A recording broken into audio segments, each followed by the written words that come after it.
Our news is brought to you by Alive. Coming up tonight, another murder in the capital overnight. The Ministry of Health relaxes COVID rules. And the Hour News team is still in Miami at Jazz in the Gardens.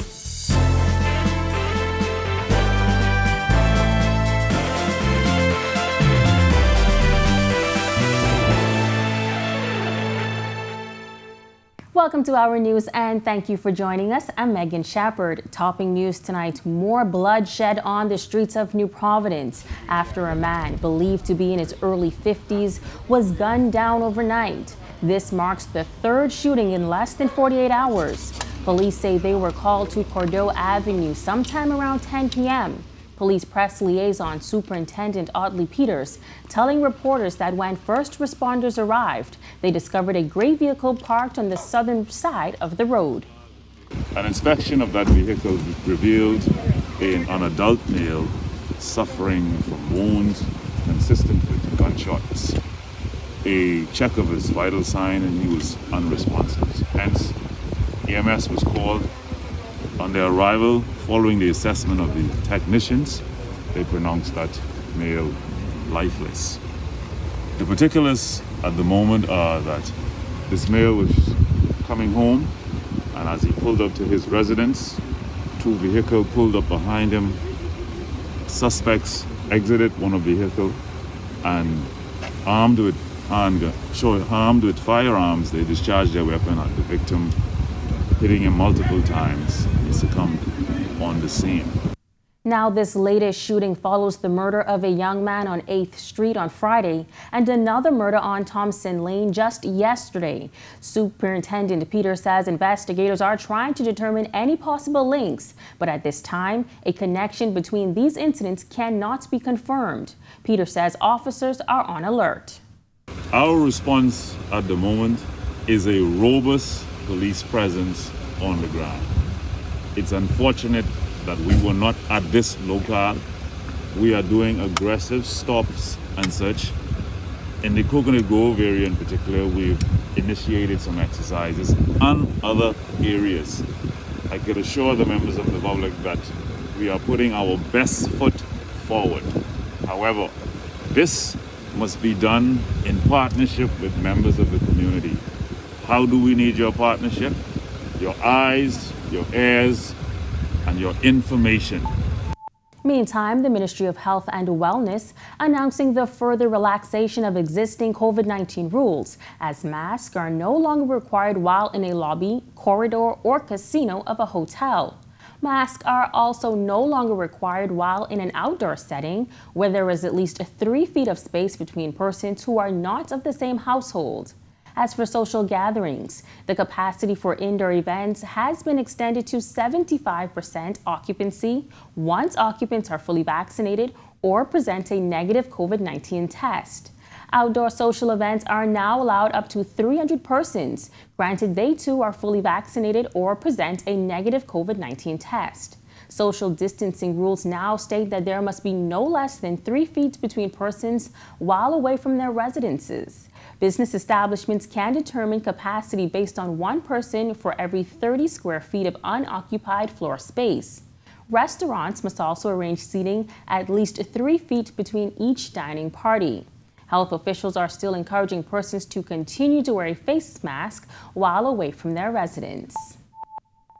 News of the relaxed restrictions reached Minister of Tourism, Investments and Aviation Chester Cooper as he was attending the annual Jazz in the Gardens Festival in neighboring Florida. The event is a huge draw for music fans. After a 2-year break due to COVID-19, the festival, which is a favorite for Bahamians as well, returns this weekend in Miami Gardens. The event was open to the public with no restrictions. Our news spoke to the Deputy Prime Minister who was attending. He says he is delighted we are taking a measured approach to relaxing our protocols, as tourism is a competitive business and we must keep pace. We are competing with Florida, and we have to have a very measured approach, but at the same time be competitive in terms of the protocols we offer. Tonight we eliminated masking out in the outdoors and of course in the hotel corridors and lobbies, so that's a step in the right direction. But when we look around, COVID doesn't exist here in Florida. I think that's a good thing. I hope we're seeing the back of it, but we will still be very measured in the approaches we take in the Bahamas. Asked specifically about what these relaxed protocols mean for our tourism business, Minister Cooper sees it as a step toward reclaiming even more of the business lost to COVID. We've been stuck in this position much too long. There's pent-up demand. People want to get out and they don't want to wear masks. So we have taken a very measured approach, as I mentioned before. But at the same time, this is going to be huge for the tourism industry, for the hotel sector. They've been asking for it for a long time, and they're delighted that it's happened. I've gotten several messages already tonight. They're looking forward to the new protocols and what it will do in terms of attracting new visitors. Now that the CDC has lowered its rating to a level 3 for Bahamas, this is important for corporate business. It's important for our group business, and our stakeholders really have been chomping at the bits to see it happen. Our numbers have been phenomenal, and this is in kind a response to what we see in terms of controlling really the numbers of new cases and the number of hospitalizations. So we expect great numbers. We anticipate that our stopover business is going to increase exponentially. We have a goal to increase our stopover businesses. We want to double it in 3 or 4 years. That's our goal. We're refining the mechanism at the moment. We're increasing our room capacity, but the reality of it is that all of it work hand in hand. Now, our Jerome Sawyer will have more from Jazz in the Gardens later in this newscast. Residents on Grand Bahama staging a march and peaceful protest recently that led them to the steps of the Grand Bahama Port Authority. Protesters say they are fed up with the island's struggling economy. There have been no new major developments, and they say the Port Authority lacks vision. Now, while on Grand Bahama, Prime Minister Philip Davis admitted that Grand Bahama has not lived up to its full potential. I would not like to point fingers in respect to that. All I know is there has to be a change and a fundamental change to see how we can get investments here to Grand Bahama. Businessman Albert Hepburn opening a new multi-million-dollar maritime agency, emphasizing his commitment to the island. While the GBPA is responsible for the issuance of business licenses, Hepburn says he has not been very involved with the regulatory body. Well, I've never done business with the Port Authority. The Port Authority has never once called me and embraced me on business opportunities coming into Grand Bahama. I was once on a committee to revitalize Freeport. I was honored to sit on the committee. It was an amazing committee, and I think that their intentions were pure, and they really wanted to make a change. But the Port Authority has never engaged me. I don't know if they engage other young entrepreneurs, but they've never once said to me, hey, come, let's sit down, let's talk about ways in which we could expand this place, right? But I have, on many occasions, brought foreign investors to Grand Bahama to sit with the Port Authority to see if they can actually create something that could work. In responding to the recent protest, he says he agrees with the message, but not the delivery. I don't believe the chaos and all of the rallying will bring that type of change that's required, because what will happen is if in fact they do bend because of the aggression, they'll bend for a short period and they're only looking for an opportunity after that to revert back to the normal way, right? I do believe that in order for it to be real change, they have to want it themselves too, and that's just discussions required. But in order to build economies, anybody knows it. Like if you pay attention, like President of the United States, like Trump included, right? Every quarter, every half, what they would do is they would meet with the top CEOs in the United States. They do this because these CEOs have friends that they don't. They do this to create deals and trade. They do this in order for them to expand and create more opportunities in the United States of America. So respectfully, the Port Authority is managing the company, and the government of the Bahamas, regardless of who it is governing at the time, have to respect the fact that there are business people in the Bahamas that have global connections that could bring change. Rallying is cool, but I would prefer to just have a conversation and sit down in a room. And still to come on our news, unity in the streets on Grand Bahama. And help is on the way for the less fortunate. That's coming up when our news returns.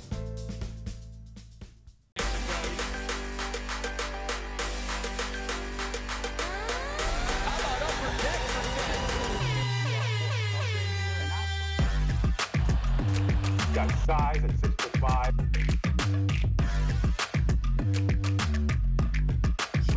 Hi, You're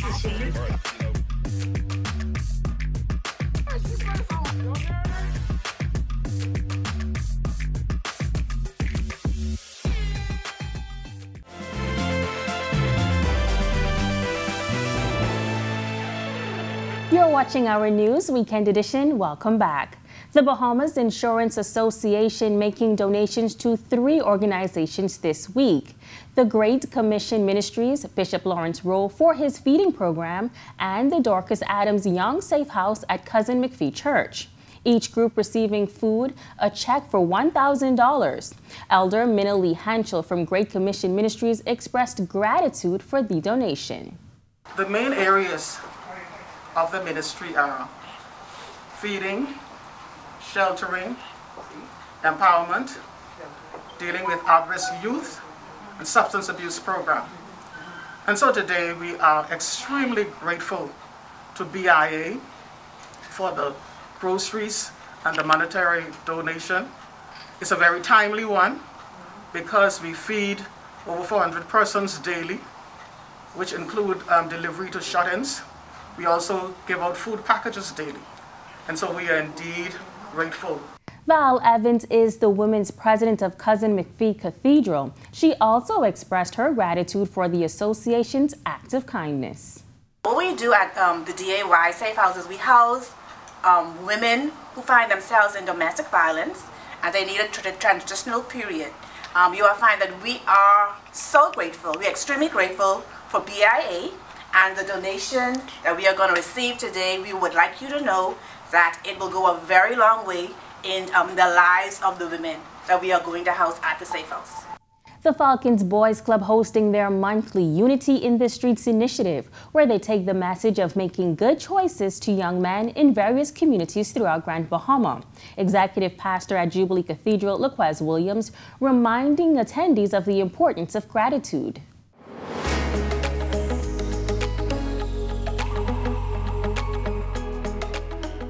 Many times we receive items, we receive gifts, but we forget to tell people thank you.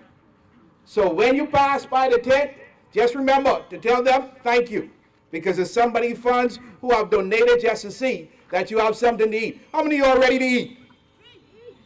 All right, some of you all play like you all don't want to eat, then I can take the pizza home. But okay, put your hands down. But take full advantage of this opportunity. And I believe that each of you have great potential. You have something to offer that will change the world. I want you to say, I have. Come on, I want you to say it with everything on the inside of you. I have something great to offer. Kenyatta Lewis sharing with the young man that he was recently released from prison in 2018. While sharing his experiences, he emphasized the importance of controlling your thoughts and your actions. Fellas in the back, you all to the age where you all could be easily influenced by what's going on around, music, friends. You all need to cling to people like Brother Darren and programs like this. And listen to guys that who already been through it to try to learn from them. Like myself, when I be angry, sometimes I learn to control my anger, but at times when I get angry, I make wrong decisions out of anger. Keeping bad company when I was your age, getting caught up in all kinds of things, causes you to make the wrong choices. Always think about what you're thinking about, because the mood, what I've learned, is that the last thing you think about creates your mood. Vice President at the Grand Bahama Port Authority, Nakira Wilshcombe, commending the visionary behind the Falcons Boys Club, Darren Roll, and his 25 years of service to the island through the program. She challenged the young men to apply the life lessons poured into them, as one day they will be called to lead. One day you have to come back and be the same mentor and just a person responsible and just showing those good values to other young men like yourselves. I want you to promise on this day that you will come back once you grow up to do the same that is being now put into towards you. When our news comes back from the break, Russia continues to bombard Ukraine, and United Nations ambassadors are commissioned. We have the details when our news returns.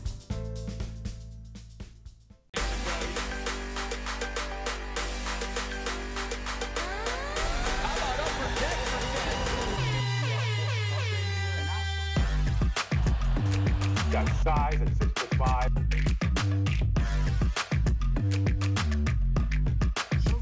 Hi, this is Shamik.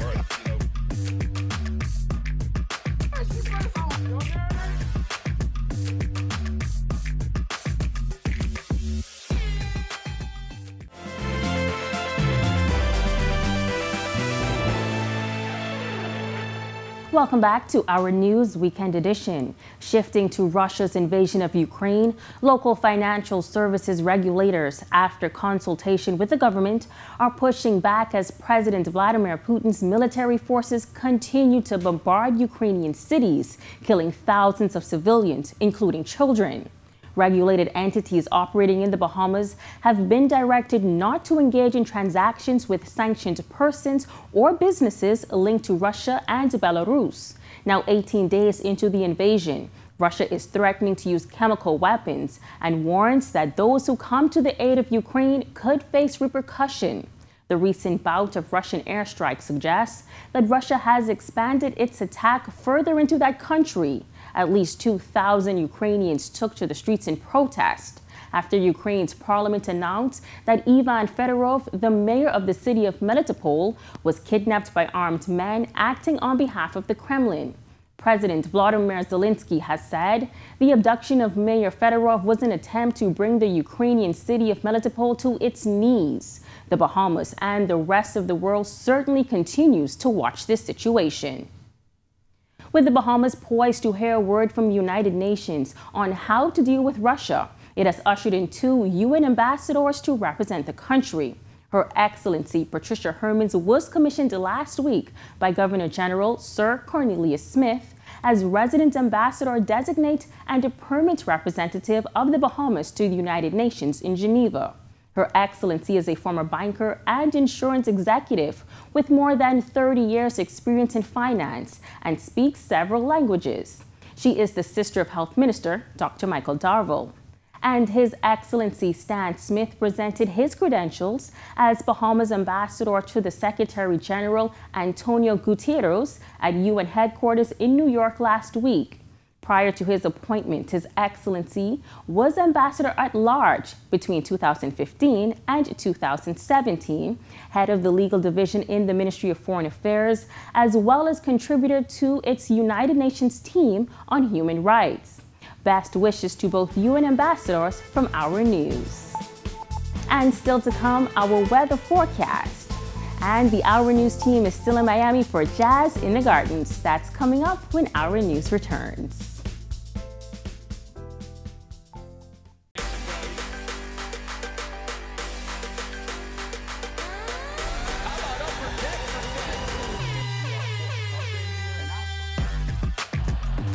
Got size at 6'5".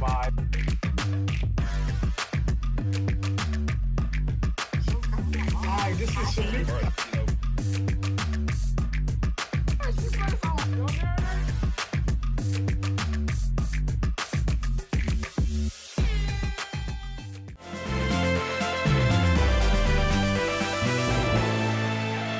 And here's a look at weather for the next few days.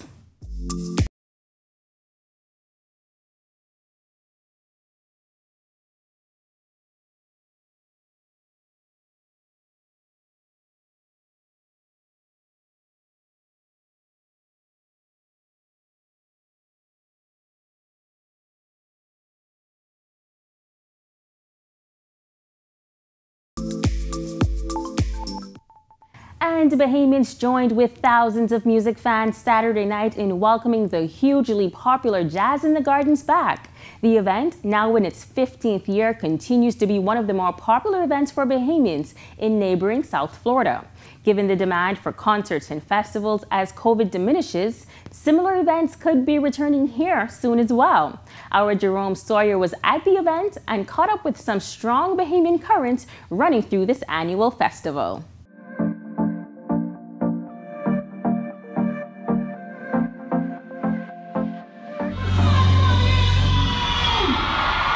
The undisputed queen of hip-hop soul, Mary J. Blige, bringing audience to their feet Saturday night.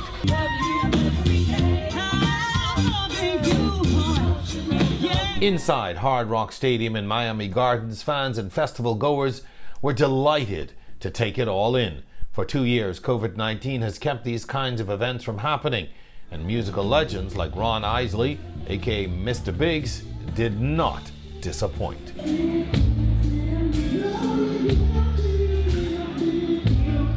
Among the thousands and thousands of spectators, folks like Shelley Ransom Jackson, with roots in Kemps Bay, Andros, who once lived in Nassau. So refreshing. It's something that's needed, and I am so excited to be here. Myra McPhee relocated to the U.S. a few years back and was all set to come 2 years ago when COVID-19 hit.